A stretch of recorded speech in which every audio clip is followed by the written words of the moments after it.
from. And you know, so I think that it'd be important if we have the conversation to have it end kind of on that note type thing, you know. I don't know. I agree with it all. I love it all. It's all necessary, but we gotta, you know, that's why we gotta plan it. Because right now we live.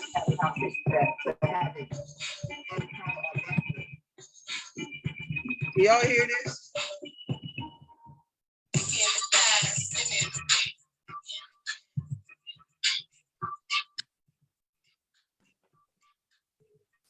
Who's that? Who is it? The music. Hey. It's my song. Oh, I can't hear it. We can't hear it.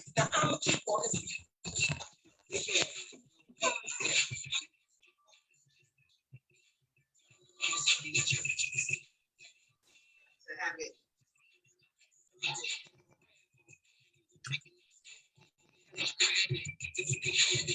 Spent on this, spend on this, time we can come feel on this. All right, y'all welcome, Lady Tail. Hey y'all, y'all got Facebook up? I don't even know if we on.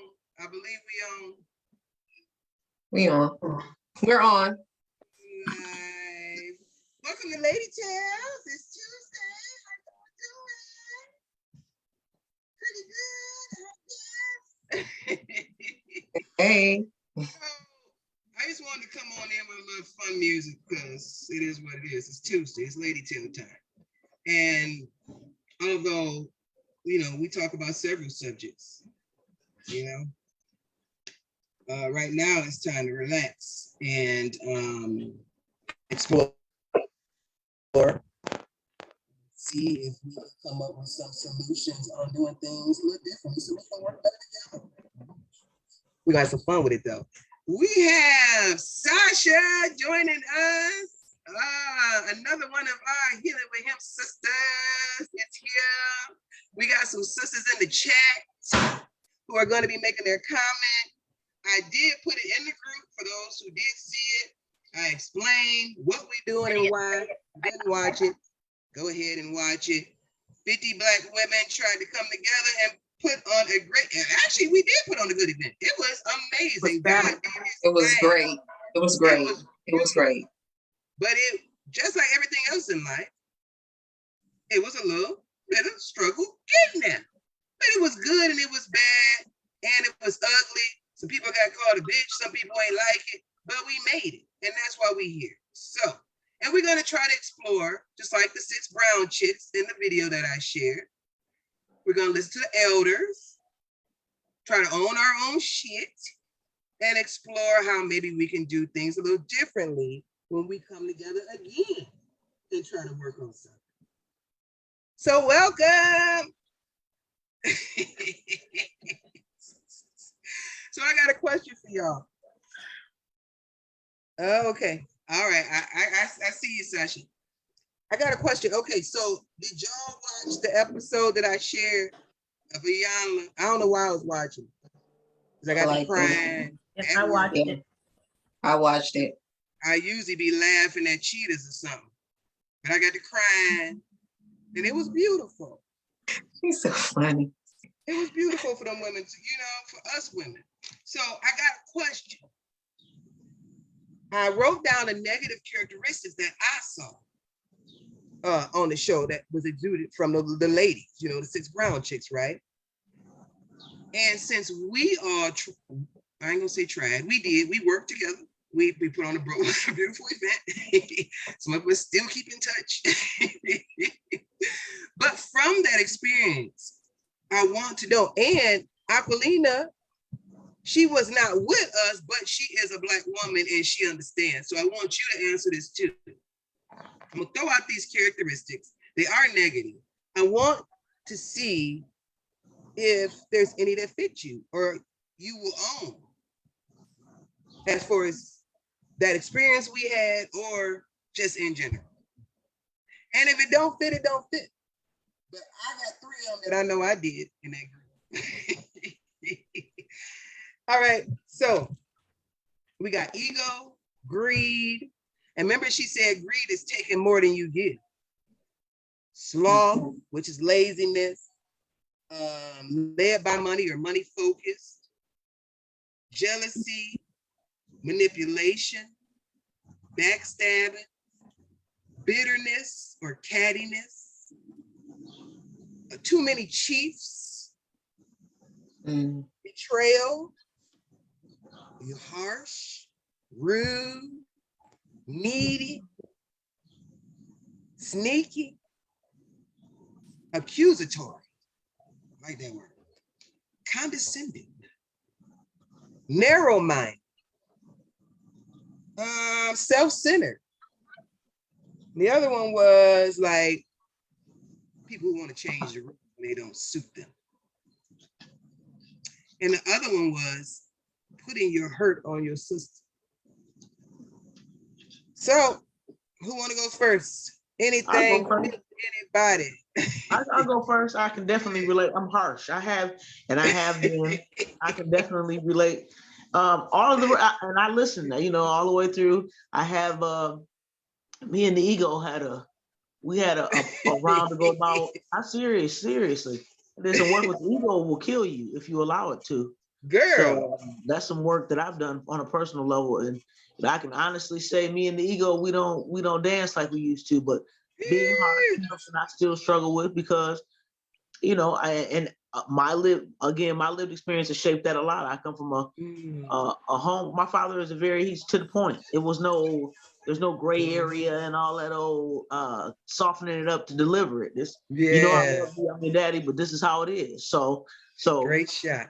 Consequently, I communicate in a similar fashion. That's all right. Sometimes I just don't have the patience. That's why I love you. Small talk, you know, tone and all that old. I'm not the one on that, Right. but it can come off as harsh. Although I really do care. It's hard for me you to got receive the biggest it, heart. you know, articulate. Some of the harshest people got the biggest heart. You care a lot.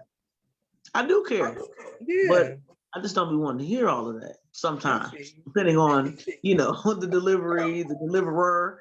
And yeah, I think I can definitely own my petty moments, you know, and I know but I again, now as I've gotten older, I've learned also to remove myself from a situation where I can be honest with me. I know if A, B, and C is on the menu and I know I don't deal with A, B, or C, I might have to attend via Zoom, or you know what I'm saying? I might have to make some alternate arrangements because I can be honest enough with myself at this point to know, you know, some things are for me and some things are not. There you go. And that's what grown women do. Uh-oh, my light falling, y'all. All right, who next? Who want to own some shit? I tell y'all what I got going. I can go with harsh as well. I've actually spoken on this. I can be a bit blunt and harsh too. I come off like that, but as you both stated, it's coming from the heart because I don't want somebody to sugarcoat something for me. So when I say something to someone, and often, and I was raised with very blunt alpha women, alpha females.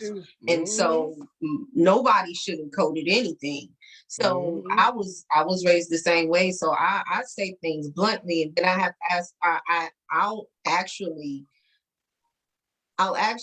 ask, I hope I'm not being harsh. I'm just passionate right now. I'm just passionately saying it. And then they're like, no, it's what, but you know, if they're not you and you expect that's the way you were raised, sometimes it can come off very harsh. And I know I can be harsh. But I don't remember you being harsh in the Healing with Him experience. What no, I sit back and I wait when it's my time to speak. I've learned that over time too. I've learned that I don't have to be the person that's always talking. I've learned how to just sit back and wait for my time. And then when it's my time, I'll say something. But I can be a little bit chatty sometimes. Not catty, chatty. So it's a difference. I don't do that cat. That's not my. But I know sometimes I can get in my ego at times because I sometimes want things to be perfect, and I'm working on that myself with myself. because I know sometimes it's like, it has to be this, it has to be that. And then over time, I realized that if it's not that, excuse me, y'all. It's all right. I'm so sorry I about that. I was about to, hey, They turned on some music, right? yeah. But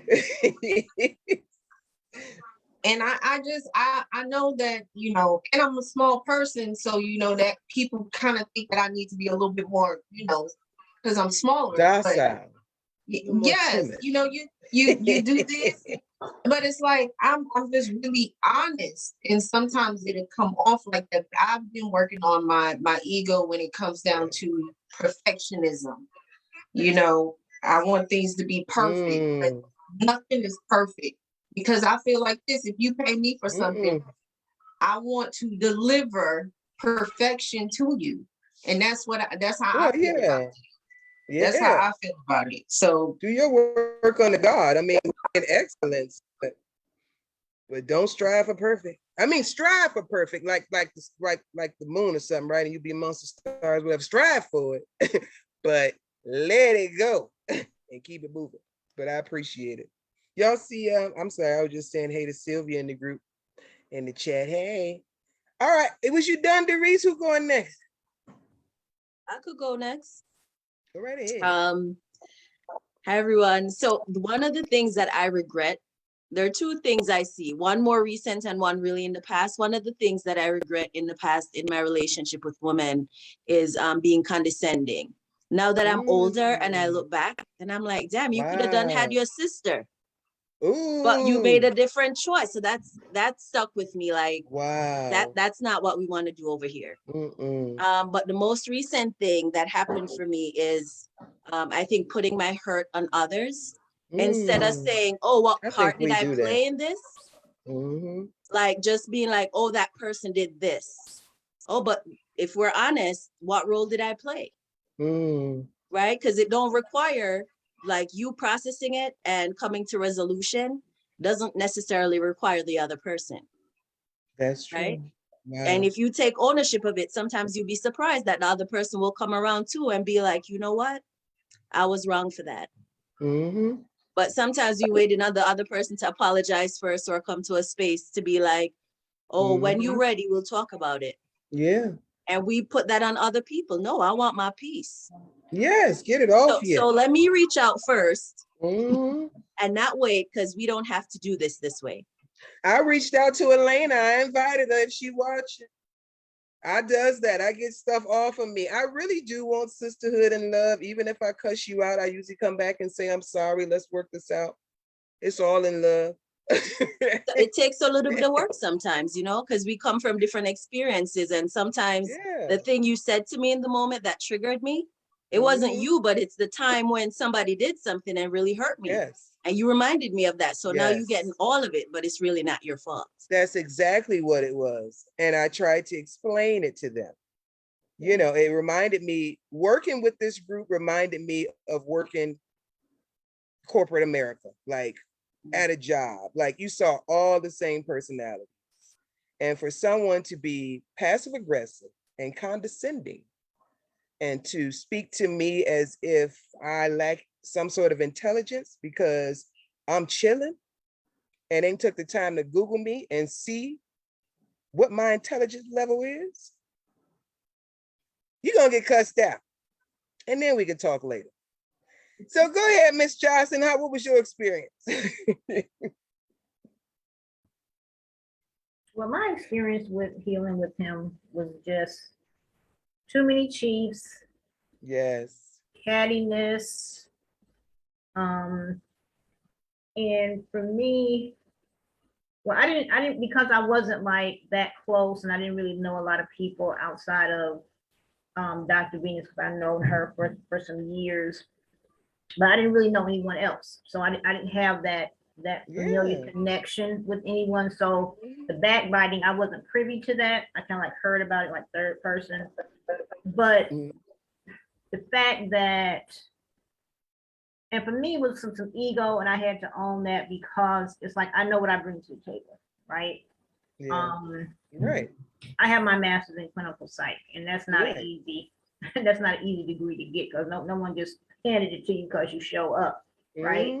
But the fact that other people like knew Dr. Venus and kind of like use that to kind of like elevate themselves.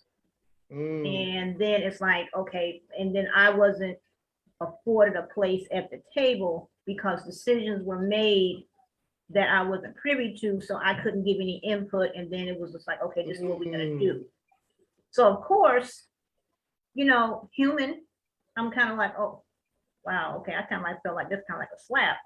But I didn't allow that to distract from the purpose of the event because it was bigger than me and my ego, right? It was beautiful. And so then, you know, kind of like, you know, owning my part in the fact, okay, so am I gonna kind of like have hurt feelings, you know, or am I gonna be like, okay, let me process this. You know, I'm a little pissed, doesn't feel good, but I understand that it's not about me. And so, okay, I acknowledge how I feel. So fine. Okay, I've acknowledged my feelings. Now I'm putting those feelings away because they serve no purpose here.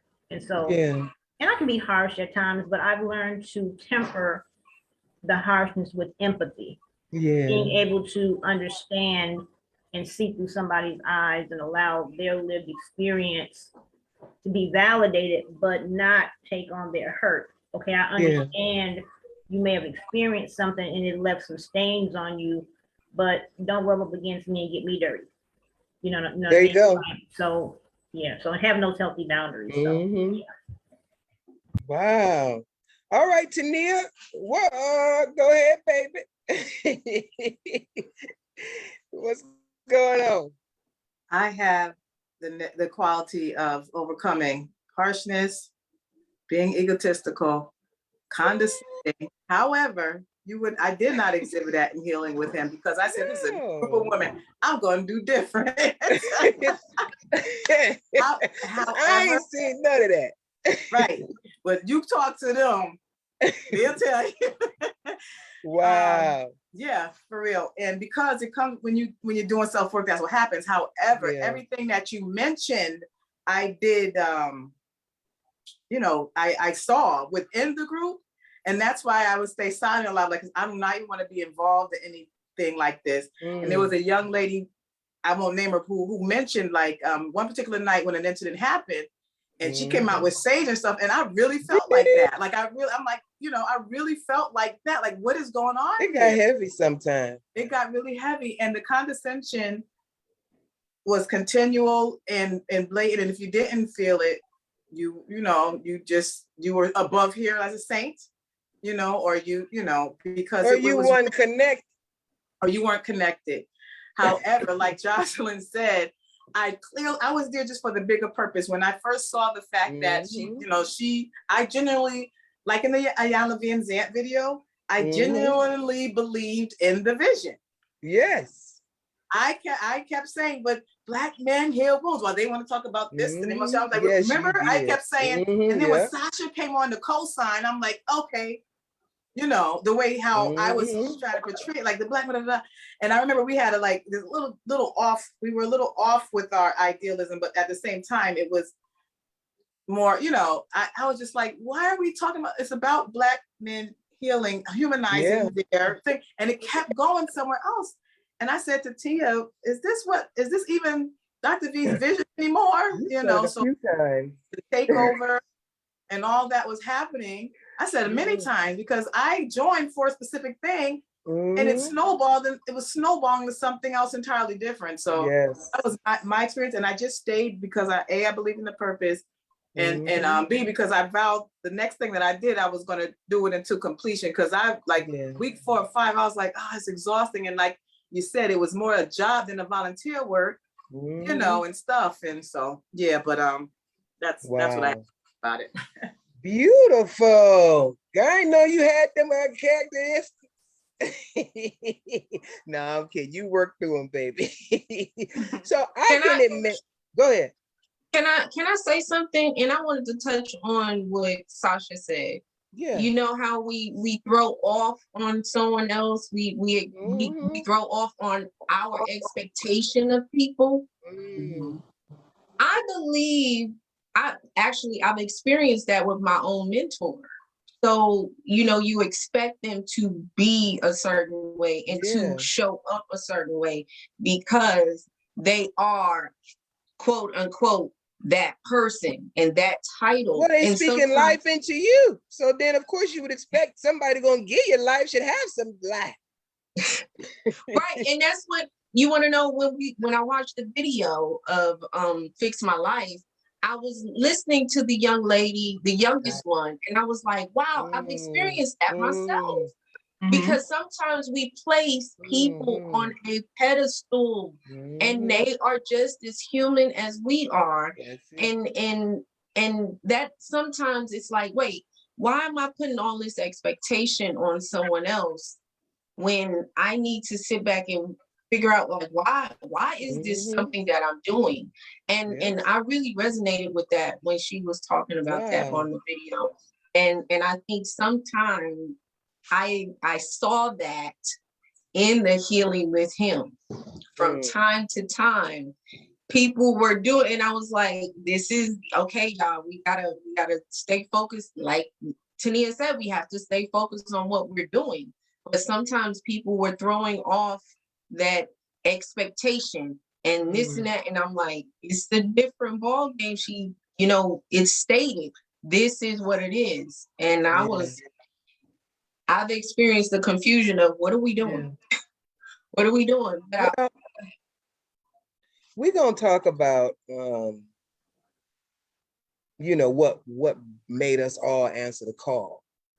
Right. You know, and we could hit on just really quickly that I had only started following this influencer that year, like a few months. Like I was very new.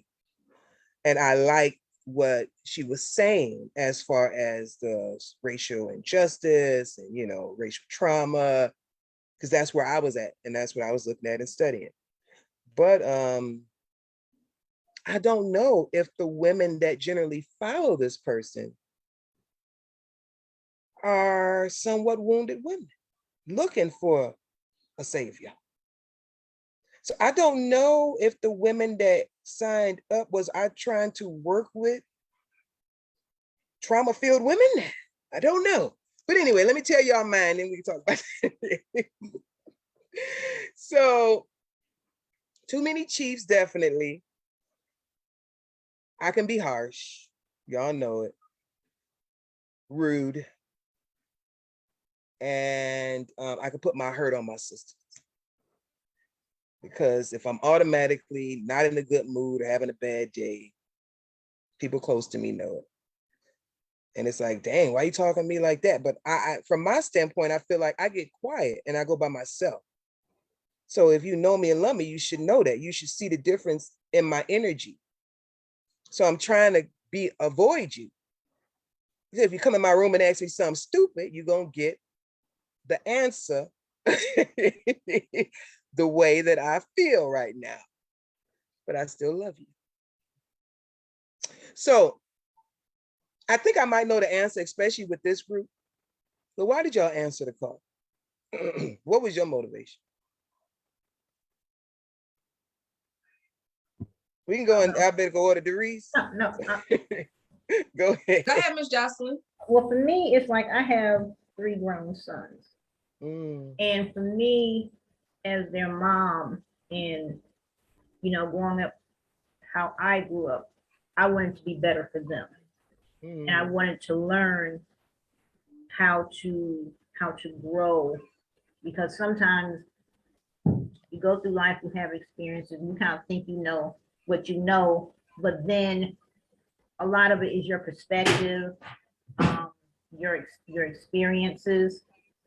And so what happens is a lot of times we can become like, have that tunnel vision, but not in a good way.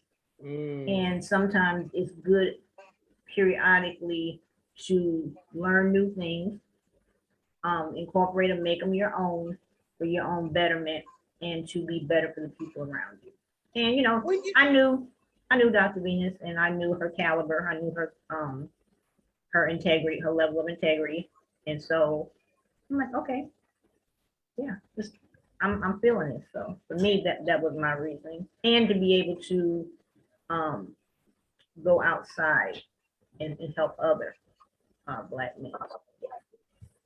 All right. Go ahead, Doris. Same, it was my son. I have a 20-year-old son, so I wanted to mend our relationship, learn how to mend our relationship, as well as to incorporate him into it. Because if I'm healing with him, he's my him right now. My husband has passed on, so he was my him. That was the him I needed to heal with. And so every step of the way, every meeting, every time I was given a jewel, I implemented it immediately. I immediately got on my phone, texting my son. So it was about me healing with my son and him know that he always had me, regardless of what the past was. You got me, because I know what it's like out there for you, watching as a mother and also as a sister to my brother, you know, watching this and having uncles that have experienced all of that. So I wanted to make sure my son knew I had him, he had me, regardless of what we've experienced in the past. And it was time to heal. I'm all about healing. So I wanted to make sure I was a part of that movement. And I don't even want to call it a movement, but I wanted to be a part of something that was promoting healing, because I am about that. That's what I'm about. But it's a movement. Look at it. It's keep going. Look at us. Right. Go ahead, Tadia. I mean, what? Oh, Sasha, I'm sorry. Sasha. So before, okay, so I'm also like you, Tia, I'm newer to the space, and I was like, for some reason came across on Facebook and saw and started really listening. And what it resonated with me, because even before coming to the space, like, I don't know about you, but like growing up, and I've seen like the men in my family struggle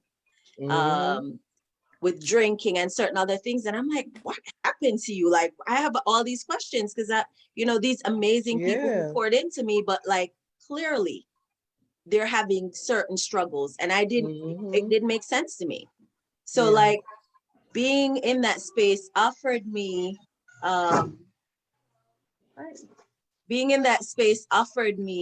a different perspective that gave me insights into what their lives were. And also like you know, we talked about ownership and being responsible, not necessarily that it was your fault, but like you have something to offer. And so it really piqued my interest into like, how do we make sure this doesn't get to the next generation? Because even when we observe the relationships that the women in our family had with the men, you know, some questions came up for me. Like, this is not adding up. So like just being in that space and being able to work that out with other women, like sisterhood is really important to me. It's a really safe and nurturing space, and just trusting that we can get there together. And so that's what brought me there, but also what I got from it. So it offered me like solutions, because if I could have fixed it myself and figured it out, I would have. I couldn't. So that was the space that was like, oh, there is a solution. We can do better. We can get out of this. And so that just piqued me and launched me into this whole other space. Okay. Beautiful. Tania, what brought you? Yeah, what brought me to the project was the fact that I was new to Dr. Venus too.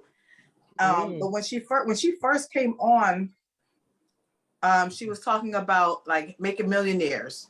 Right. And that was only, I watched it maybe once or twice. Then I saw her talking about what?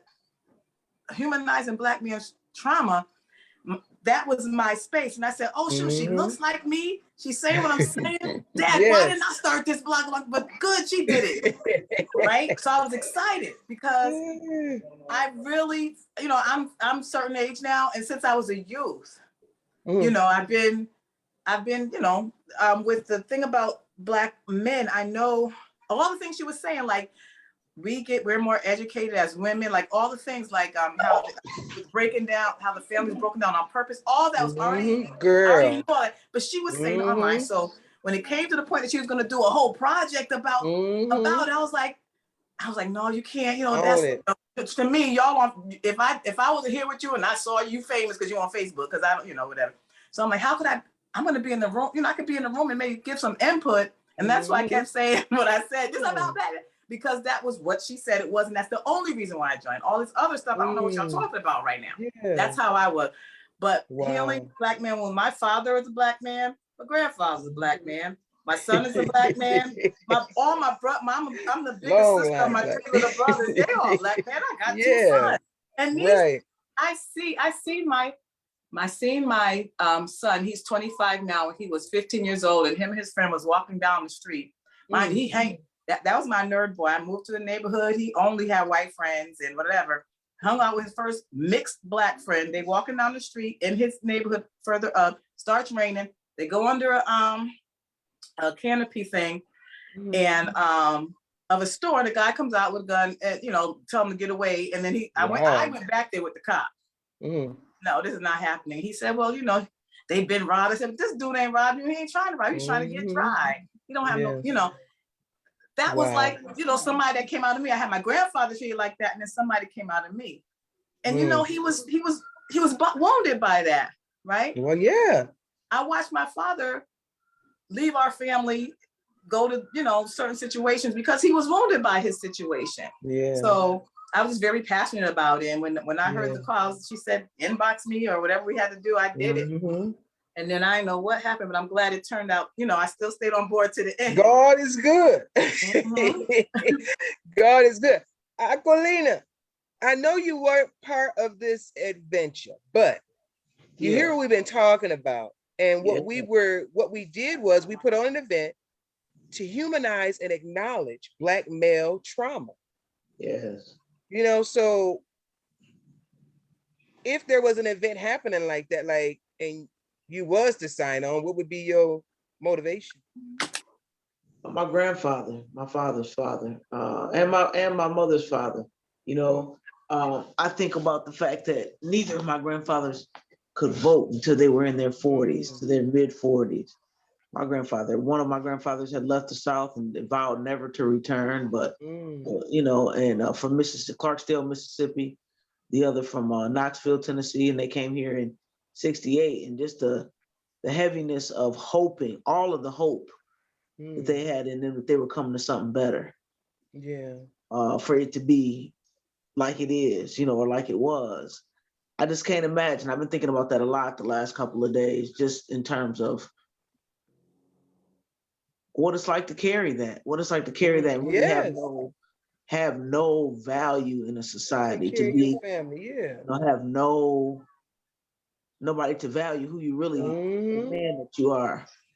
And then to try and evoke that same respect or that honor from your family and in the society that you move around in, you try to make a living in for that family doesn't honor or respect you. That's heavy. I mourn for that particular generation of Black men, but just the heaviness that it takes. You know, for you all that are raising sons or have raised sons, God bless you, especially you know, Black boys in this. Girl, I have a brother who is about to have a son here in August, and I just, you know, my heart, I'm hopeful and happy, but I'm heavy at the same time, just because I don't see a lot of change in terms of you know, the climate for our men. So I just I keep them lifted up in prayer. I stay hopeful. Wow. I know. Same feeling. Yeah, I would definitely, on behalf of those 2 men, particularly both my grandfathers, they, you know, to maintain their dignity when they were being stripped of it every day when they left the house. Yeah. Can I just add that was the thing me and Sasha had to think about when I said that the superpower of a Black man is their restraint. Yes. The way that it read at first was like I was saying that they were, you know, holding something back, but self-restraint Yes. Because imagine not being able to be a man. If you're somewhere and they're minding your business, have to go home. And I use this example, and the cop is stopping you, and you know you're a upstanding citizen. They're only stopping you because you're proud. As a man, you want to get on and knock them out, but they don't do that. Yeah. They every day, in every situation, they have to show. To me, that's a superpower. Girl, I see the frustration of Black men. They're men. They're the football players and all the sport.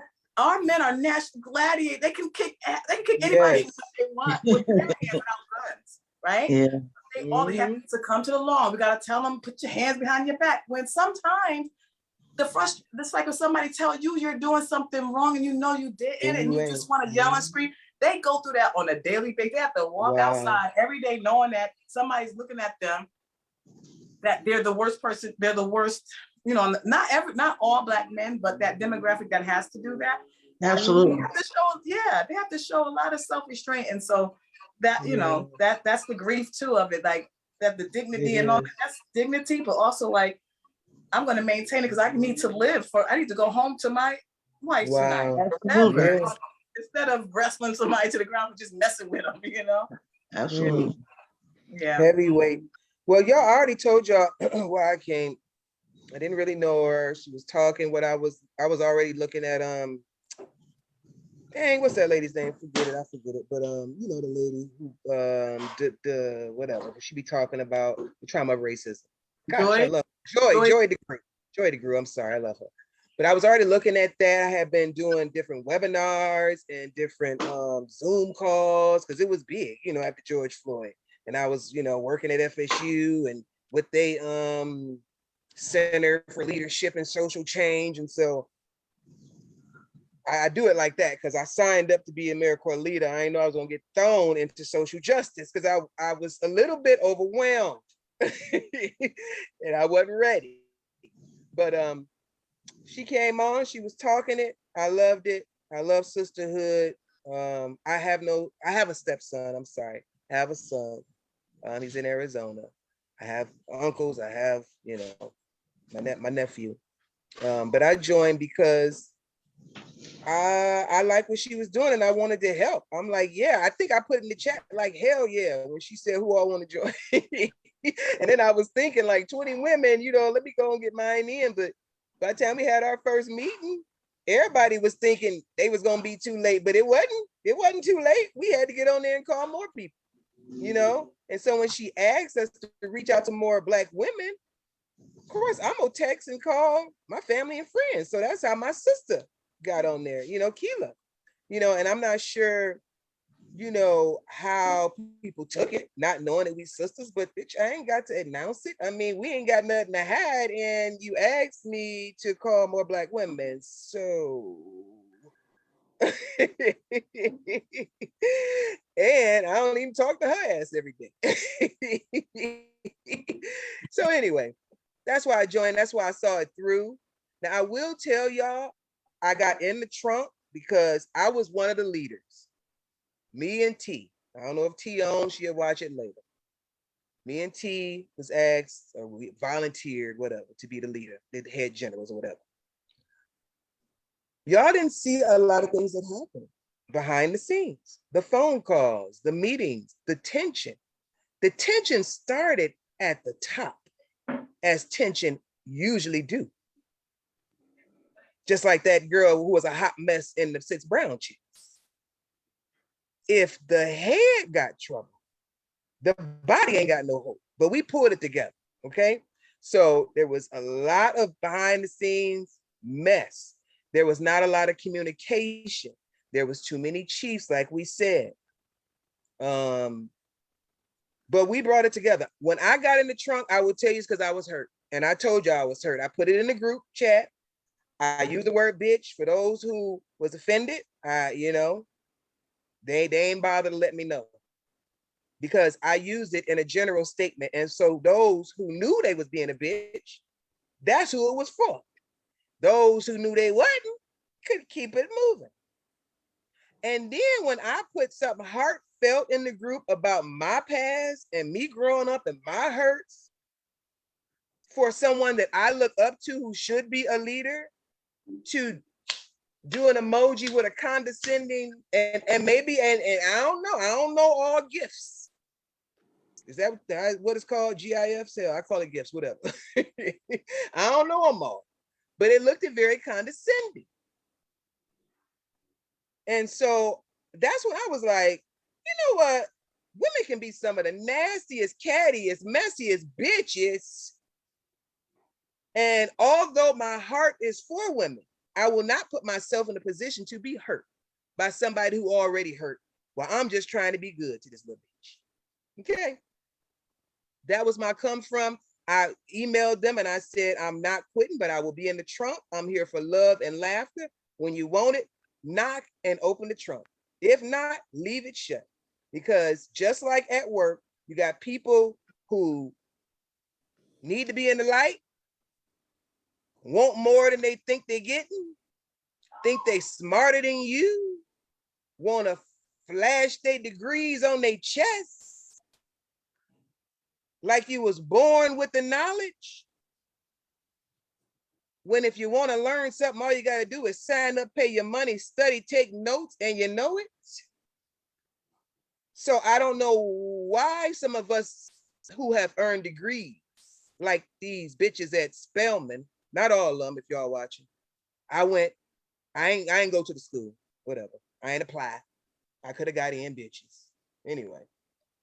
I could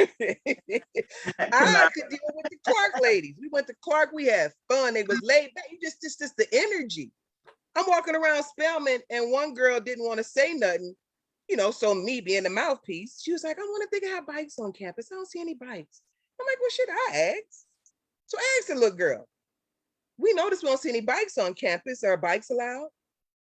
I don't know. Well, anyway, I'm from New York and you can't put a bike on a plane. Bitch! So sometimes I don't give a fuck how many degrees your stupid ass got. If you can't speak normal language to the average person where they can understand your message, what good is your degree? If you're gonna string 7 big letter words all together when you could easily, simply and plainly tell me in layman's terms, like you know, then why not do it? And so I try to go ahead. Petty was petty. I mean, what is it? Insecurity to me. That's what I said. That was petty. Don't have she didn't have to say nothing. You know, that was just petty. That was petty and it was childish. Petty and childish and messy. Yeah, there was even to the point where, and I didn't say anything, but I noticed it. After I had went in the trunk for a little while, you know, some other people stepped up. They were already up. The other leader was communicating with them that I didn't know. Anyway, it was too many chiefs. So when the event happened, girl, these people purposely like put my picture damn near last. I think a white girl was behind me. She wasn't even black, wasn't even here. And wasn't part of the initial call or whatever. I noticed it, but I said, you know what? That is really messy and petty. And the terrible thing is, I don't give a fuck. Because nobody puts baby in a corner. I got on eyeliner. I need it. Monty, bring me something. But anyway, let's open it up. It is 43 after. We were supposed to talk also about, oh Lord, I know y'all can see all the way up my nose. Oh God. Anyway. Meeting new bitches. So before we go, meeting new bitches. I can't mute. Monty, bring me a towel. Meet new bitches. And one of these things that is on here, I meet a lot of needy new bitches. And maybe it's because I meet them crying on a bench somewhere, you know? They either be at the job crying or they're in the bathroom crying. And I just can't walk past, you know? But y'all talk a little bit. This eyeliner, I tell you, I'm not crying. What y'all experience meeting new bitches in your 40s? How you make new friends in your 40s? And they got all these wounds. And your wounds. I'm trying to healthily deal with the women that I already have in my circle and their existing wounds, you know. The healing thing, it's new to a lot of people. you know, in terms of really attempting to heal and looking for resources and having an active, transparent conversation about what's damaged us, about trauma, you know. So I'm just trying to, I ain't really trying to make no new friends. I'm just trying to be, I ain't trying to sound harsh, but you know what I'm saying? I ain't no new friends. Okay, no new I'm friend not, zone. I don't need no new friends. I'm straight. But I'm cordial, you know, and I think that younger women, maybe the value of maybe that in the workplaces it ain't never been necessary for me though. I go to work to work. Thank you. I go to work to do a job. So and it could have something to do with me having being a Black woman. I don't have time for all that because one little, you know, flammy and they like she do this too much, or she don't do this enough, or she, You gotta be so quiet. Yes. I'm steady trying to Yes. exceed the standard. I don't have time to make no friends. You There know you go. what I'm saying? So for me, it's a non-issue. I go there, I clock in, Straight and I narrow. Wow. hey, I don't do small talk, and it's pretty. I'll stay goal oriented from 8 to 5. You know what I Keep mean it in terms of moving. But what about, I guess the work would be the easiest place because that's when bras be trying to. But let me do this real quick. Refrenita was part of the Healing with Him group. She said, I was on my own self-healing journey and felt that learning to heal with him as a single strong Black woman would be helpful when him shows up. And I think that there was several of our sisters that were there for that. And it also helped me to humanize though. It helped me, I've been married 23 years. It helped me to humanize my husband. I'm like, wow, I didn't think of that. I sure don't be thinking, you know, he might be hurt, tired of. I know it's him. So it helped me do that. And it helped me with my relationship with my brother. We didn't have a good relationship at all growing up. I just thought he was bad. And then after this, I realized he had some wounds and some hurts himself. And that's what it was. And girl, so it was really beautiful. Janine is in the chat. Miss Janine, what did she say? She just said it was a lot of tension. And at least my picture was there because I only think your picture. They ain't put Miss Janine picture up there. But it didn't matter. It didn't matter. We all know the work that we did. She said she loving how she made new friends through the event because she prayed for a new true circle of friends.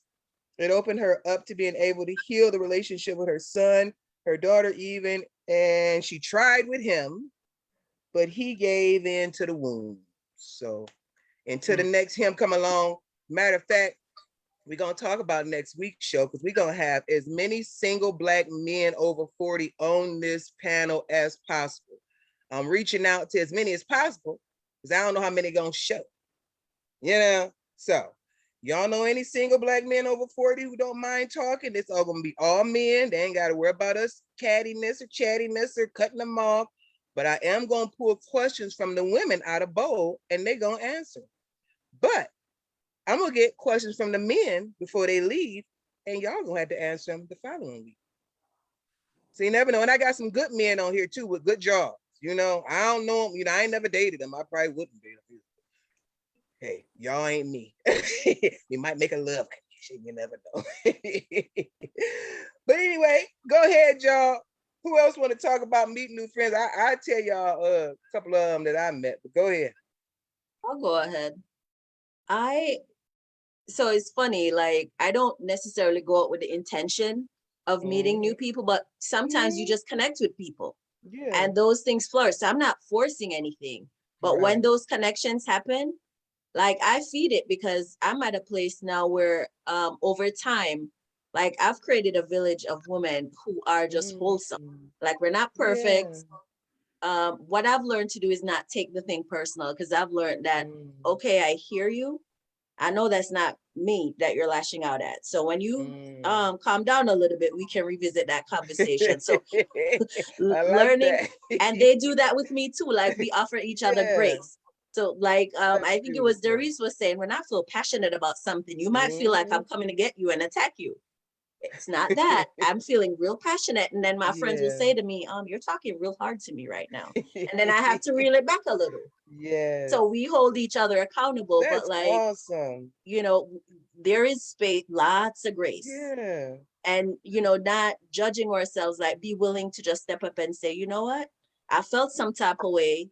But it might not have been you, it might have been something I was dealing with. So like Yes. owning or stuff, like just being grown, like Right. responsible people, and just being willing to Mhm. give each other grace and just talk things out, and There know you that when go. it's done, we buried it. Like it's not coming up. We're not Mhm. going to talk to somebody else about it.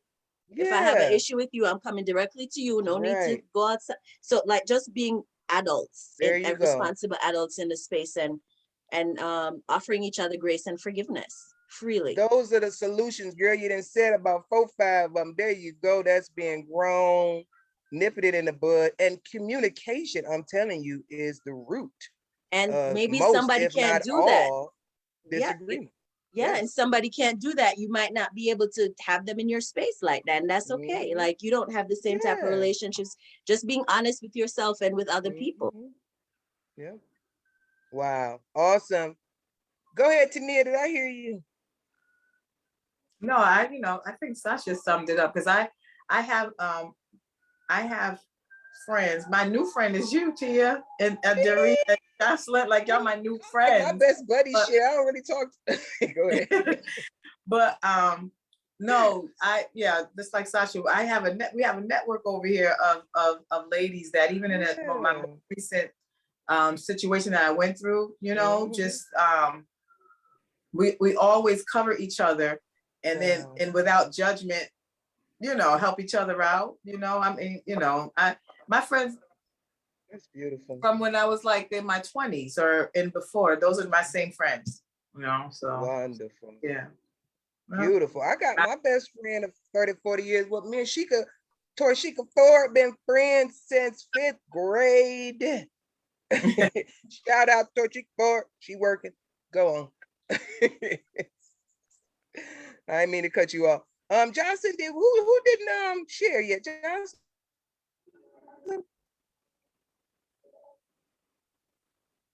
Making new friends. Yeah. I've made a lot of connections on Instagram, because now, with social media, Yeah. pandemic.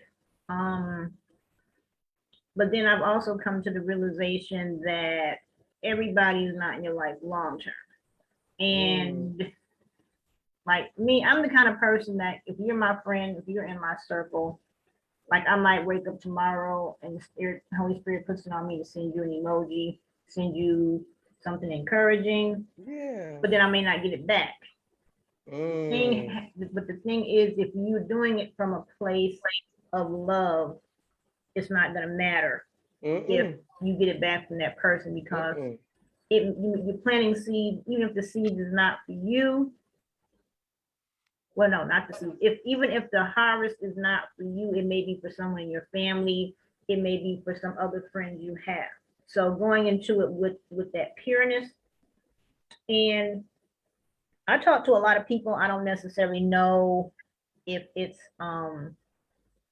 like friendship, or if it's like just having a connection, because I'm always encouraging people. That's just kind of like my thing, my calling.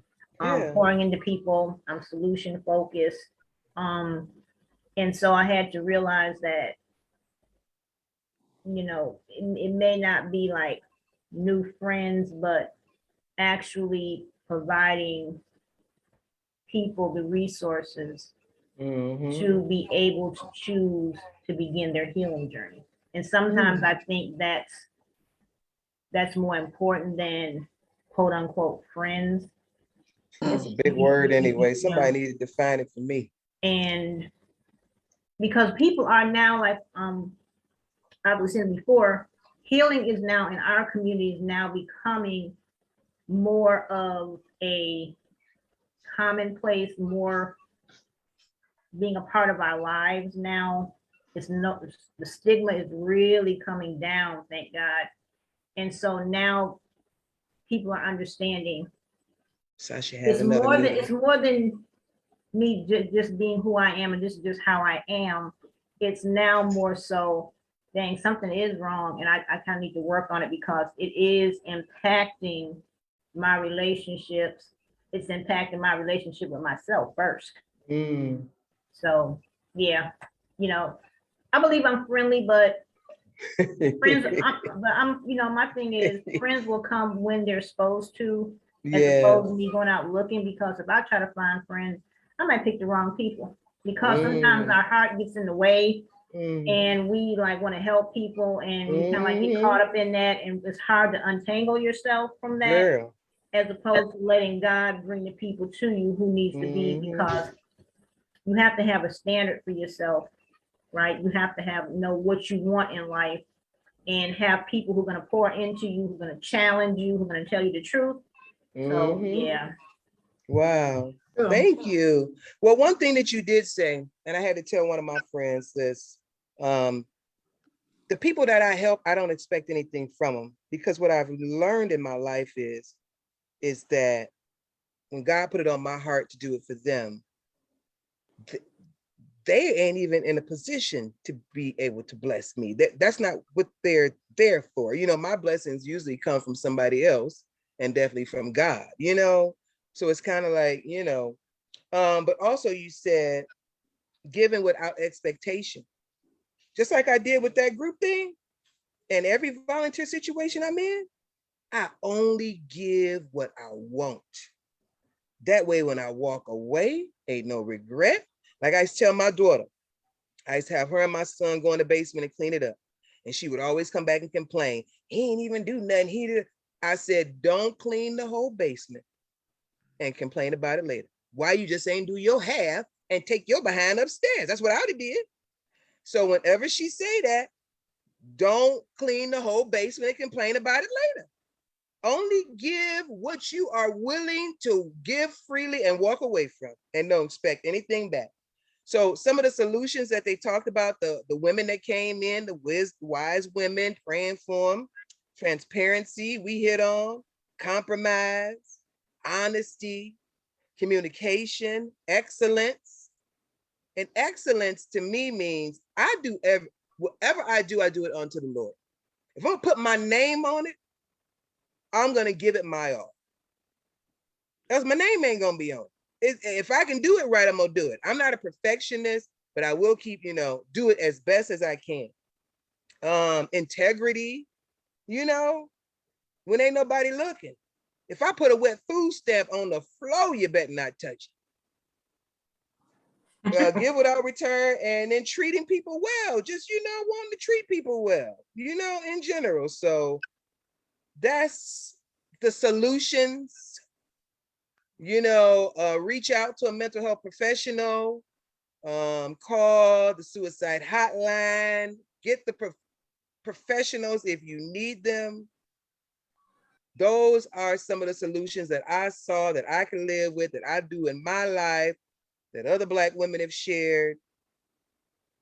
And so that's what we got. We got like 2 minutes. This hour goes really fast. Anybody, any final get your words? mental health, get your mental health right, and get your nutritional health right, because that will also your mental health. And drink lots of water to clear your mind. But exercise does increase your dopamine and everything, so that you can feel good about yourself. Then you don't have to treat other people like that. How about that? Thank you.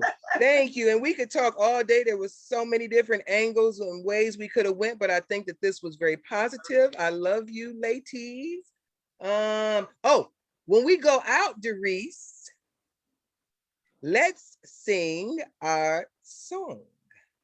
I don't even know if we can sing it together, because you know I'll be having a delay. But I wrote, okay, God gives me songs, just like he gives me witty inventions, because he's God, right? And I receive it. So I got in the shower while we was doing this Healing with Him thing, right? And I said, Lord, if you got a song for me, give it to me, whatever. I said it about a week before that. Got in the shower, and God said, we are healing with Him. It was never my own pride, for his love would rather die. We are healing with Him. Yeah, understanding our own wounds. Now that we figured out the root, we are healing. Okay, I might record it. No, anyway, God is good. Love y'all. Have a good night. It's 7:59, but it'll be 8 by the time we hang up. Love you. Next week, y'all. if you're single, you're over 40, you want to tune in. I'm telling you, these men, they gonna talk mess. Y'all already know. But I'm gonna put myself on mute. We're gonna let them talk, hear what they got to say. Y'all send me y'all questions. I'm gonna ask them. And we're gonna go from there. Y'all have a great week. I love you, ladies. And thank you for the grace y'all always give me. Good night, y'all. Good night, everyone. Love y'all. Because it be acting up. All right, hang on.